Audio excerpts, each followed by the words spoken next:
ఇది peace lily అండి. ఇది కూడా ఇంట్లో ఉన్న వాతావరణాన్ని, ఇంట్లో ఉన్న క్రిముల్ని అండ్ ఆల్సో మనకి ఏదైతే వ్యాధిని కలిగజేసే కొన్ని క్రిములు ఉంటాయో వాటి నుంచి మనల్ని రక్షిస్తుంది అనమాట.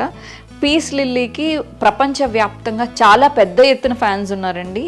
ఇది ఫారిన్ కంట్రీస్లో చాలా బాగా పెంచుతారు. ఇది మన వాతావరణానికి కూడా చాలా బాగా పెరుగుతుంది. బేసిక్గా మొక్కలు వచ్చి అప్పుడప్పుడు కొంచెం ఎండ తగిలేలాగా పెట్టేసి వారానికి ఒకసారైనా ఎండ మరీ డైరెక్ట్ సన్లైట్లో కాకుండా కొంచెం పార్షియల్ షేడ్లో పెట్టి వాటిని తీసి ఇంట్లో పెట్టుకుంటూ ఉండండి. సో దట్ అది బాగా ఉంటుందన్నమాట. ఎందుకంటే చాలామంది ఏసీల్లో పెట్టేసి చీకటి గదుల్లో పెట్టేసి వాటిని ఏడిపిస్తూ ఉంటారు. బేసిక్గా మన ద్వారా ఇంకొక జీవి ఏడవకూడదు. ఇక్కడ ఏదో తప్పు కొడుతుంది అని అనుకుంటున్నారు కదా. శ్రీరెడ్డి, నువ్వు చేసేదన్నీ నాన్ వెజ్ వంటలు, నువ్వు ఇది మాట్లాడచ్చా అంటే నేను ఏమైనా ఎక్స్ప్లెనేషన్ అడిగినా ఇప్పుడు ఏమో మరి. మొక్కల్ని ప్రేమిస్తాను, కోళ్ళని మేకల్ని పట్టుకుని తినేస్తాను, కానీ మొక్కల్ని మాత్రం బాగా ప్రేమిస్తాను.